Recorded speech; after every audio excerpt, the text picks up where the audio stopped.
Hello students, आप सभी का स्वागत है आपके अपने यूट्यूब चैनल एक क्लासेस पर। प्यारे बच्चों, इससे लास्ट वीडियो में हमने आपको क्लास 12 का चैप्टर नंबर 3 आव्यूह की एक्सरसाइज विविध प्रश्नावली के कुछ क्वेश्चन सॉल्व करा दिए थे। आई होप कि आपको वो सभी प्रश्न बहुत अच्छे से समझ में आ गए होंगे। बच्चा, आज जो आगे के प्रश्न रह गए आज हम उन्हें सॉल्व कराएंगे। बच्चा, आपके लिए एक ज़रूरी सूचना है और इस बात पर आपको विशेष ध्यान देना है। क्या बच्चा? यूट्यूब हमारे वीडियो को रिकमेंडिंग के लिए आपके पास भेजता है। अब ये कैसे मालूम पड़ेगी कि उसने हमारे पास भेजा है? तो जैसे ही आप अपना यूट्यूब ओपन करते हैं और इस तरीके से वीडियो को स्लाइड करते हैं ऊपर की ओर, तो नीचे और लोगों की वीडियो आती जाती हैं। तो ऐसे ही एक कभी कभी आप स्लाइड करेंगे तो अचानक हमारी वीडियो आ जाएगी, वो यूट्यूब रिकमेंडिंग के लिए होगी। और वहाँ पर आपको दो टाइप के ऑप्शन मिलेंगे, विशेष ध्यान दीजिएगा। एक तो आपको ऐसा मिल सकता है कि 5 स्टार बने हों, 5 स्टार बने होंगे, तो आपको क्या करना है, 5 स्टारों पे क्लिक कर देना जल्दी से।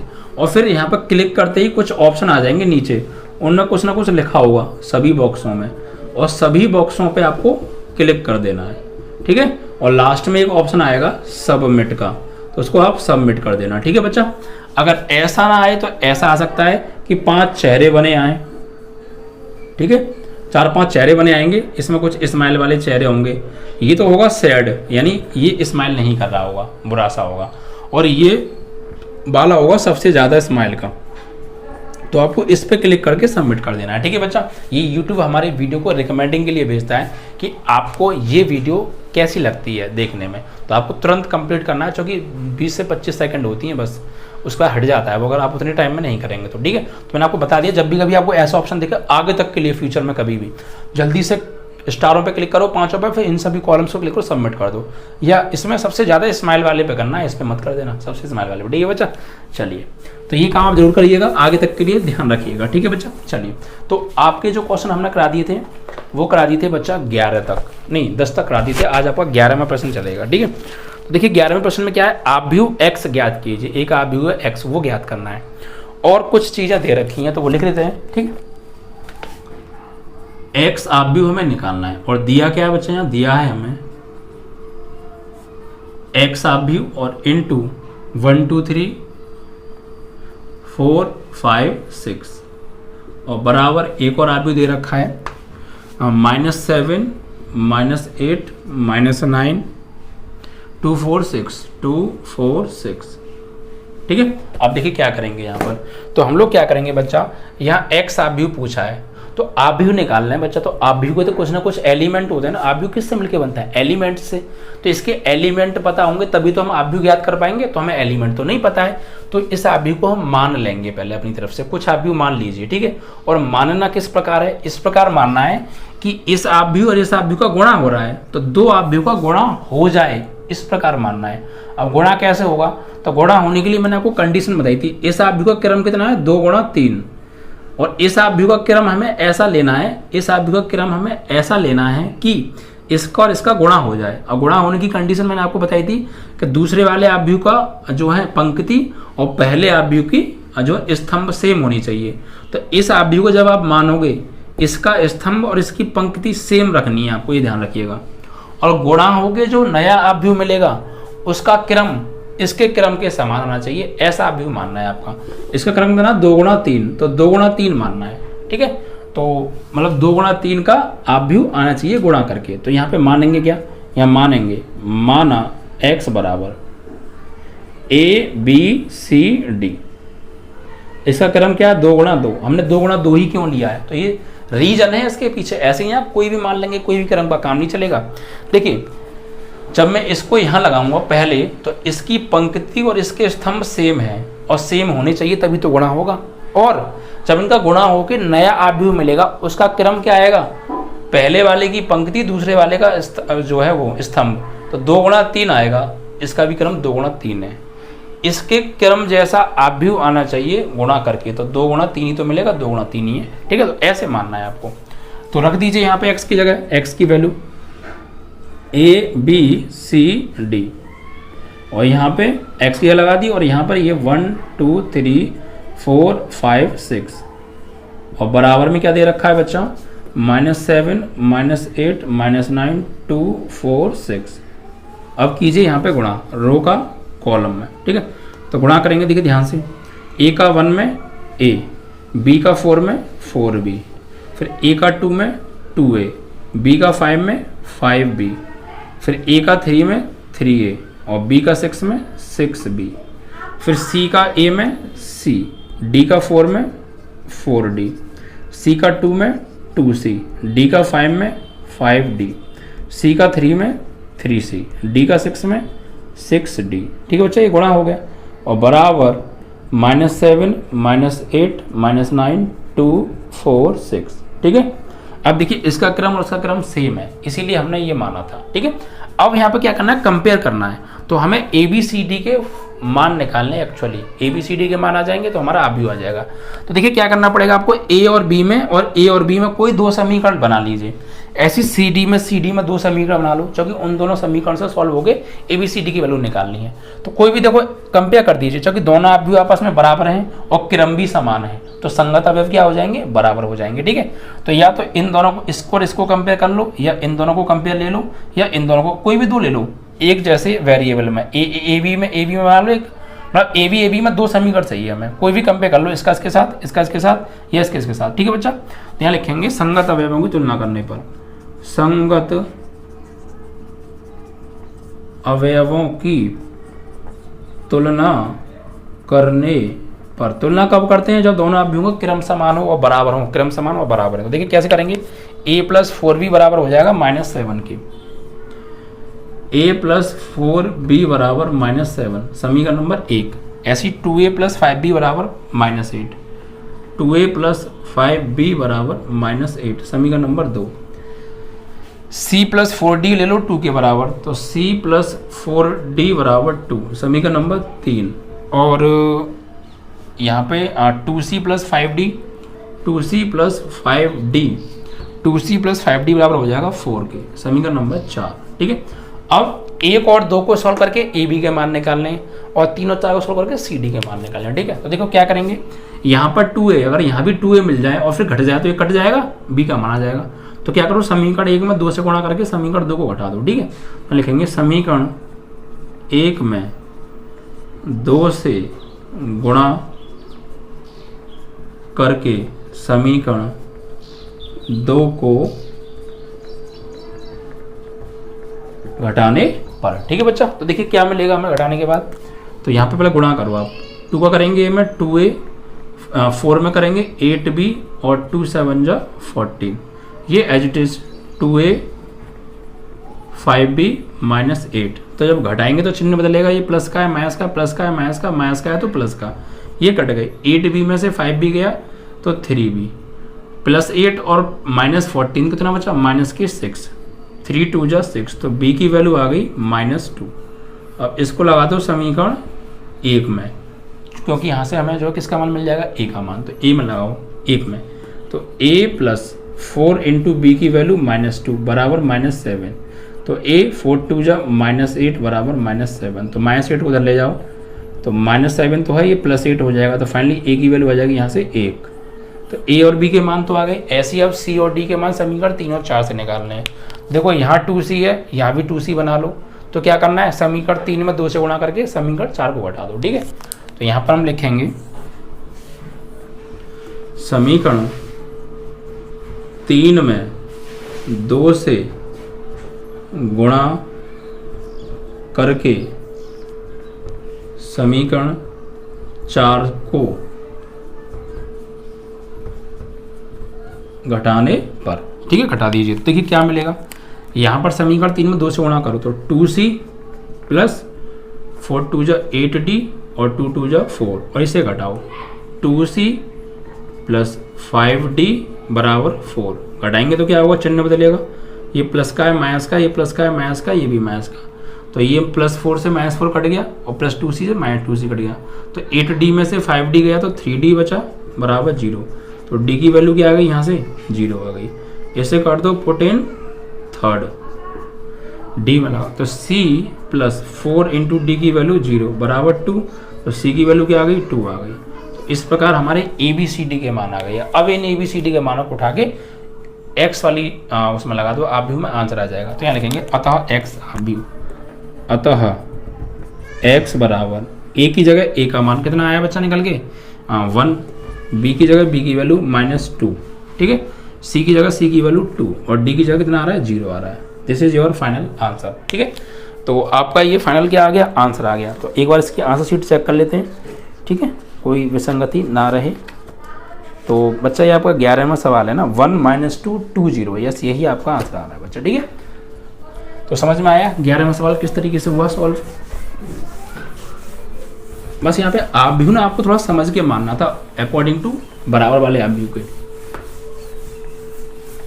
अब अगला सवाल देखिए बच्चा।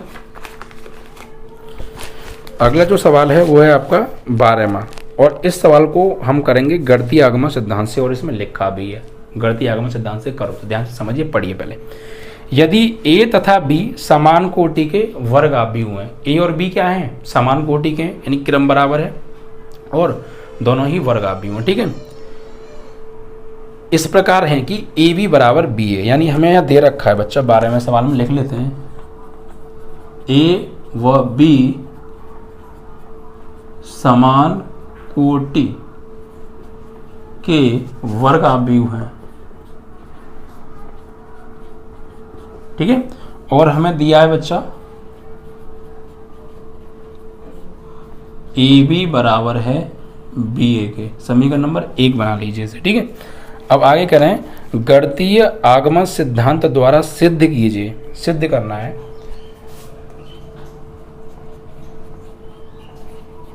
गणितीय आगमन सिद्धांत से सिद्ध करो। साफ साफ कहा है गणितीय आगमन सिद्धांत से करना है। क्या सिद्ध करना है, ए बी की पावर एन बराबर बी की पावर एन ए, ये प्रूफ करके लाना है हमें। ठीक है बच्चा, गणितीय आगमन सिद्धांत से। इसके अतिरिक्त सिद्ध कीजिए, इसके अतिरिक्त एक और सिद्ध करना है, एक और सिद्ध करना है कि n belongs to capital N के लिए ए बी की पावर होल n बराबर ए की पावर n बी की पावर n। नहीं, 2 पॉइंट सॉल्व करने हैं। पहला पॉइंट ये सॉल्व करना है, प्रूफ करना है, और दूसरा पॉइंट ये प्रूफ करना है। ठीक है, देखिए कैसे सॉल्व करेंगे, पूरा बहुत इजी तरीके से प्रूफ होगा। ठीक है, बस ध्यान से समझना है आपको। ये चीज़ जो डिटेल थी जो मैं दे रखा था वो हमने लिख लिया। अब इसको प्रूफ कैसे करेंगे, देखिए ध्यान से समझिएगा। यहाँ पे आपको क्या प्रूफ करना है कि पहला पॉइंट ए बी की पावर एन बराबर बी की पावर एन ए, ये आपको प्रूफ करना है, और ए बी बराबर बी आपको दे रखा है। तो इसको हम करेंगे गणितीय आगमन सिद्धांत से, क्योंकि लिखा है। ठीक है, तो यहाँ पर आप इसको लिख लीजिए, ए बी की पावर एन बराबर बी की पावर एन ए। ठीक है, इसको आप जो है लिख लीजिए। यहाँ पर आप क्या करेंगे, इसमें इसको आप समीकरण नाम दे दीजिए 2।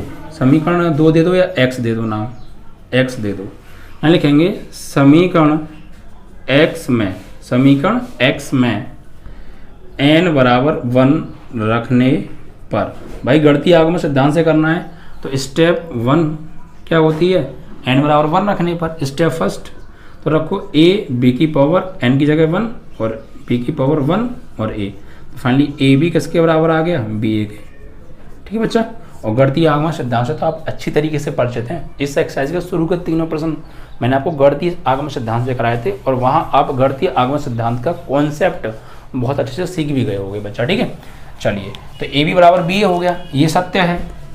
n बराबर 1 के लिए कथन सत्य है। ठीक है, फिर इसके बाद स्टेप सेकंड क्या होती है बच्चा, स्टेप सेकंड होती है कि समीकरण x में n बराबर k रखने पर, k रखो तो a b n की जगह क्या आ जाएगा k, और यहाँ पे b की पावर n की जगह क्या आ जाएगा k, और a यहाँ लिखेंगे माना n बराबर k के लिए कथन सत्य है। ठीक है, इसको मान लेते हैं। अब स्टेप नंबर 3 क्या होती है, स्टेप थर्ड होती है कि समीकरण x में n बराबर k प्लस 1 रखने पर, k प्लस 1 रख देते हैं। तो रखो बच्चा इसमें, तो यहाँ पर देखिए a b की पावर n की जगह k प्लस 1, और यहाँ b की पावर n की जगह k प्लस 1 और इंटू a। अब इसको हम मान लेते हैं समीकरण नंबर जो है इसको तो मान लीजिए आप ये तो आपने समीकरण 1 मानी है, इसको आप मान लीजिए समीकरण नंबर 2 और इसको मान लीजिए आप समीकरण नंबर 3। ठीक है बच्चों, अब क्या करते हैं फिर हम समीकरण 3 से लेफ्ट हैंड साइड ले लेते हैं। ठीक है, तो यहाँ से लिखेंगे LHS लेने पर और लेफ्ट हैंड साइड को लेकर राइट हैंड ले आते हैं तो हमारा प्रूफ हो जाता है। ठीक है, फिर समझिए क्या किया, ये प्रूफ करना था तो इसी को उठा लिया, समीकरण x बना लिया, इसमें गणित आऊँगा सिद्धांत से स्टेप नंबर 1 यूज की, n बराबर 1 रखने पर बराबर हो गया, सत्य हो गया।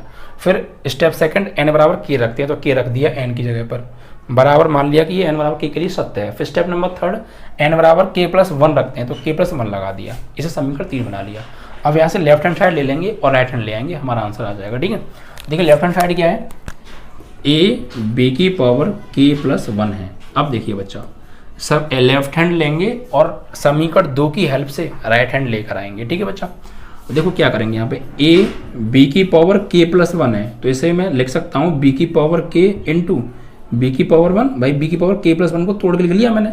अब देखिए समीकरण आप 2 से देखिए, a b की पावर k की वैल्यू क्या है, b की पावर k a है।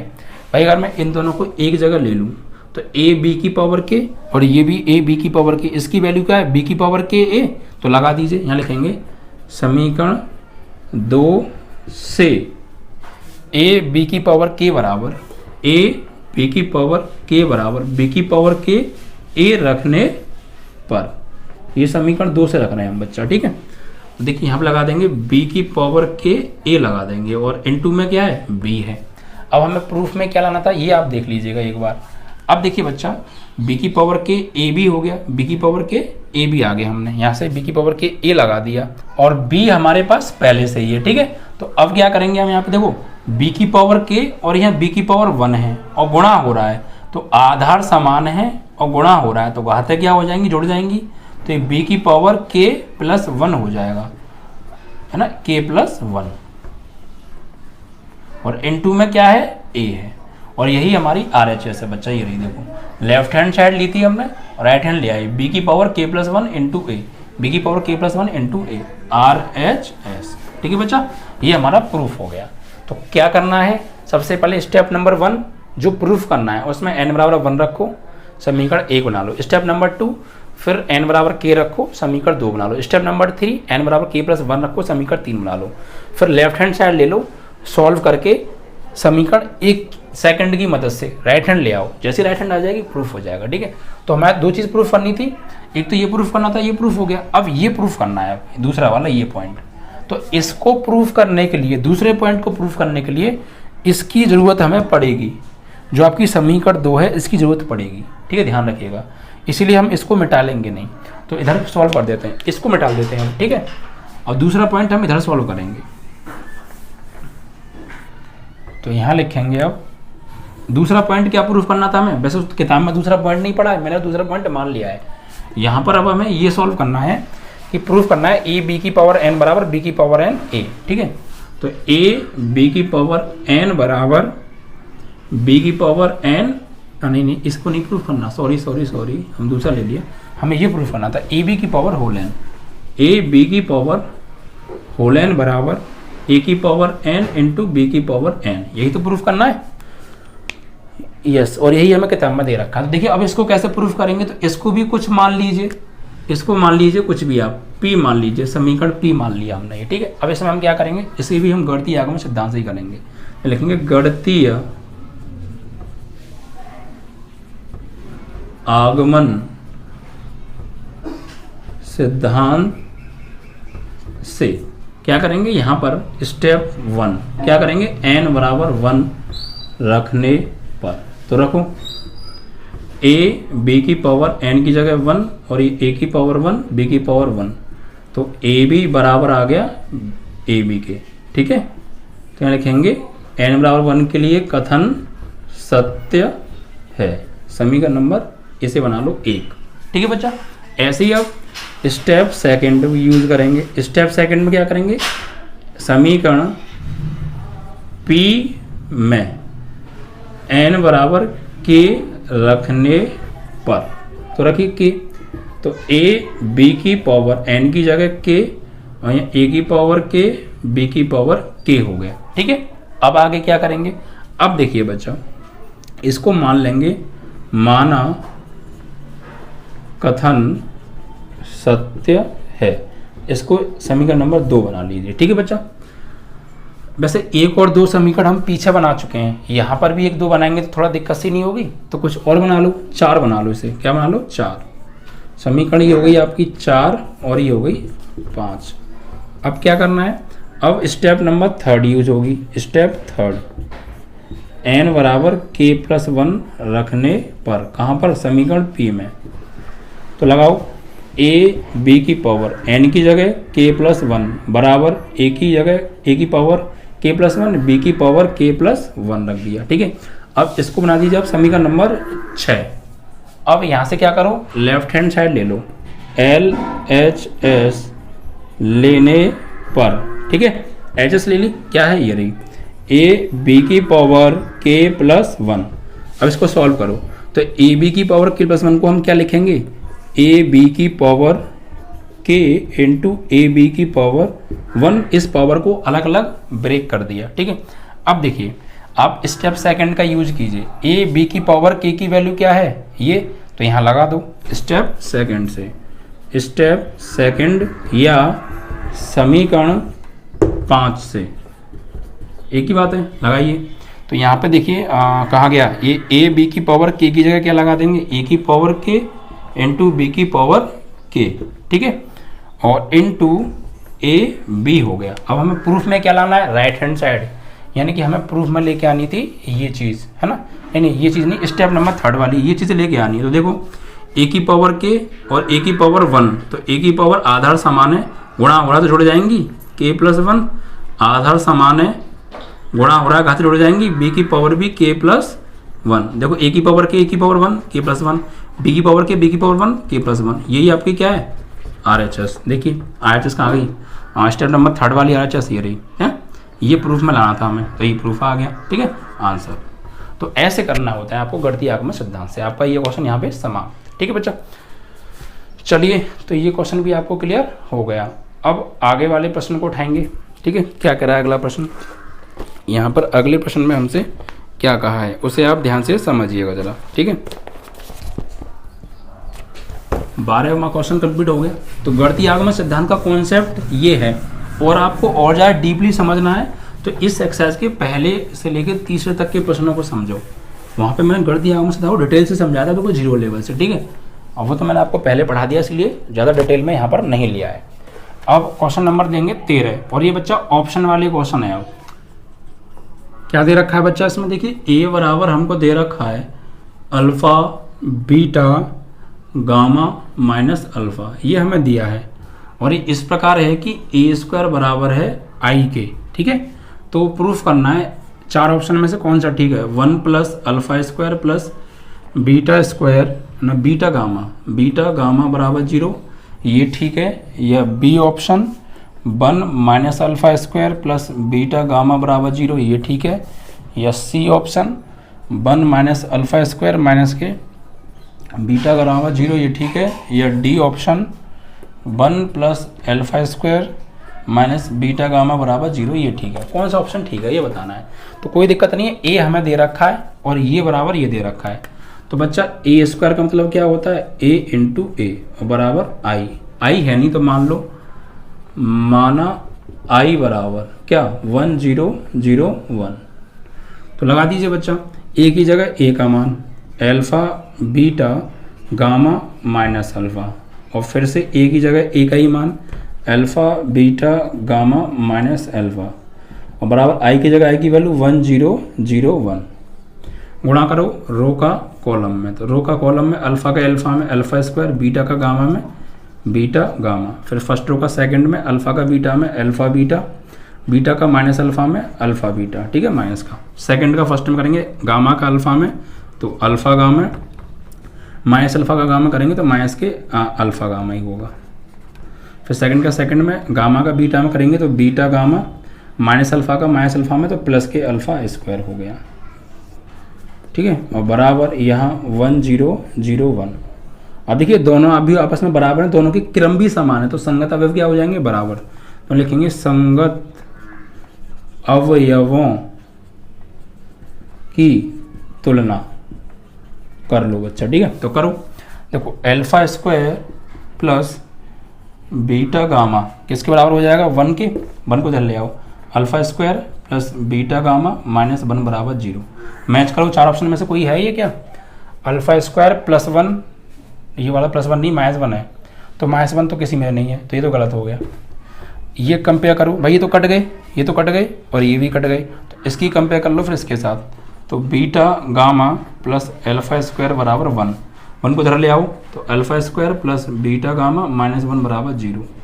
ये देखो है क्या ऑप्शन में, -1, ये इधर बराबर में +1, इधर आगे -1 ही होगा। ठीक है, तो एक काम किया उन्होंने, इसको इन्होंने पता क्या किया है, इस -1 को इधर ना लाके इन दोनों को इधर ले गए, तो कोई दिक्कत नहीं है, इन दोनों को इधर ले जाओ।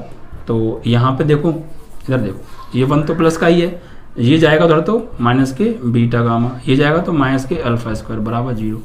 एक ही बात है, कैसे भी कर लो, ये बना। ठीक है, अब मैच करो, 1 minus alpha square minus K beta gamma, yes minus K beta gamma बराबर 0। ऑप्शन नंबर बी करेक्ट हो गया, सी करेक्ट हो गया। ठीक है बच्चा, तो आपका ये क्वेश्चन भी यहाँ समाप्त हो गया। समझ में आ रही है चीज़ें, जो कंडीशन दे रखी है उन्हें बराबर रखो, कंपेयर करो, जो भी कंपेयर करके मिले वो ऑप्शन में मैच करो, किसके साथ मैच हो रहा है वही आंसर है। ठीक है, 14वां क्वेश्चन देखिए, यहाँ पर हमें दे रखा है एक आव्यूह सममित तथा विषम सममित दोनों हैं। एक आव्यूह है, एक आव्यूह सममित तथा विषम सममित दोनों हैं। ठीक है बच्चा, दोनों हैं, यानी कोई भी आव्यूह है एक, वो सममित भी है और विषम सममित भी है, उसे हम मान लेंगे कोई एक आव्यूह है।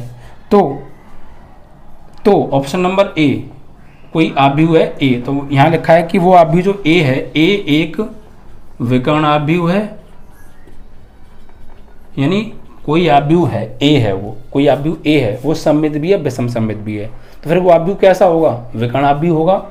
या ऑप्शन नंबर बी, ए एक शून्य आव्यूह होगा, शून्य आव्यूह होगा। या सी ऑप्शन, ए एक वर्ग आव्यूह होगा। या डी ऑप्शन, इनमें से कोई नहीं, इनमें से कोई नहीं, नन ऑफ दीज, NOT। तो देखिए क्या करेंगे, हमें मान लेंगे, माना वह आव्यूह ए है, वो सममित भी है विषम सममित भी है, तो यहाँ मानेंगे, माना ए एक वर्ग आव्यूह है, क्योंकि सममित और विषम सममित होने के लिए जो भी आव्यूह सममित या विषम सममित होगा वो वर्ग होना चाहिए, तो ये वर्ग मान लिया हमने। ठीक है, अब हमसे कहा है ए क्या है, ए क्या है, एक सममित आव्यूह है, तो ए एक सममित आव्यूह है, ये हमें दिया है, ए एक सममित है, तो सममित की कंडीशन क्या होती है, ए बराबर ए डैश, समीकरण नंबर 1। फिर ए एक क्या है, विषम सममित भी आव्यूह है, विषम सममित आव्यूह है, ये भी तो हमें दिया है, ए सममित भी है और ए विषम सममित भी है, तो जब ए सममित है तो ए बराबर ए डैश होगा, और जब ए विषम सममित होगा तो ए डैश बराबर होगा -1 के, समीकरण नंबर 2। अब देखिए हम क्या करेंगे, यहाँ पर ए की वैल्यू क्या है, ए डैश है, या फिर आपको ए की वैल्यू निकालनी है, तो ए डैश की वैल्यू क्या है, ए, तो ए डैश की जगह ए की वैल्यू लगा दो, तो ए डैश की वैल्यू लगा दो ए डैश की वैल्यू लगा दो यहाँ से ए और -a। ठीक है, अब इस -a को इधर ले आओ, तो a प्लस a इधर क्या बचा 0, ये 2a बराबर 0, तो a की वैल्यू क्या आ जाएगी, यहाँ से 0 आ जाएगी, तो a क्या है, एक शून्य आव्यूह है, क्योंकि a की वैल्यू क्या आ रही है, शून्य आ रही है, it means that we can say a 0 matrix है। ठीक है बच्चा, लिखेंगे अतः a एक शून्य आव्यूह है। ऑप्शन नंबर कौन सा करेक्ट हो गया बच्चा आपका, बी करेक्ट है, चलो बी ही शून्य आव्यूह ऑप्शन आ रहा है। ठीक है बच्चा, तो हमने कुछ नहीं किया, हमें दिया था ए सममित भी है, तो सममित होगा तो ए बराबर ए डैश होगा, कंडीशन होती है बी ए विषम सममित भी है, तो ए अगर विषम सममित है तो ए बराबर ए डैश बराबर -a होगा। यहाँ से हमने क्या किया, ए डैश की वैल्यू लगा दी समीकरण 1 से, ए डैश की वैल्यू ए है तो यहाँ ए लगा दी और इसको इधर बुलाकर 2a, ए की वैल्यू निकाल ली 0 आ रही है, इट मीन दैट शून्य आव्यूह। ठीक है बच्चा, तो ये क्वेश्चन भी आपका कंप्लीट हो गया यहाँ पे 14वां। अब इसके बाद लेंगे हम बच्चा अगला प्रश्न, आपका लास्ट क्वेश्चन और बचता है इस एक्सरसाइज का 15वां। ध्यान से समझना, ठीक है। ए एक वर्गाव्यूह है, ए एक क्या है, वर्ग अव्यूह है, ठीक है। और इस प्रकार है कि ए स्क्वायर बराबर ए है। इसे समीकरण 1 बना लीजिए, ये बहुत जरूरी है, काम आएगा। ए स्क्वायर बराबर ए, ये हमें दिया है, इसकी हमें आगे जाकर जरूरत पड़ेगी। और क्या है, और आई प्लस ए का होल स्क्वायर, नहीं होल क्यू माइनस 7a बराबर है, ये किसके बराबर है? 4 ऑप्शन दे रखे हैं। ए ऑप्शन ए है, बी ऑप्शन आई माइनस ए के बराबर है, सी ऑप्शन आई के बराबर है, डी ऑप्शन 3a के बराबर है। इन चारों में से ये किसके बराबर है? तो ये हम क्या करेंगे, इसकी वैल्यू निकालेंगे, इनमें से कोई एक आंसर आएगा, ठीक है। तो ये पहले a प्लस बी का होल क्यूब फॉर्मूला खोल दो, i प्लस ए का होल क्यूब फॉर्मूला खोलो, तो i का क्यूब प्लस a का क्यूब प्लस 3ia और ब्रैकेट में i प्लस a, ठीक है। और यहाँ पर माइनस के 7a। अब देखिए i की पावर q की वैल्यू i ही होती है, i का i में गुणा करो फिर i में गुणा करो, यानी i इंटू आई ही होता है, ठीक है, i। और ए क्यू को क्या लिखेंगे हम? ए क्यू को लिखेंगे ए स्क्वायर इंटू ए। भाई ए की पावर 3 को ए स्क्वायर इंटू ए की पावर 1 थोड़ा लिख सकते हैं, और ये 3ia। और एक चीज और ध्यान रखिएगा, आई ए बराबर ए ही होता है, ठीक है। तो यहाँ पर देखिए आई ए की जगह क्या लगा देंगे हम? ए ही लगा देंगे, और ये i प्लस ए और माइनस 7a हो गया, ठीक है। अब देखिए i तो i है, ए स्क्वायर की वैल्यू क्या है?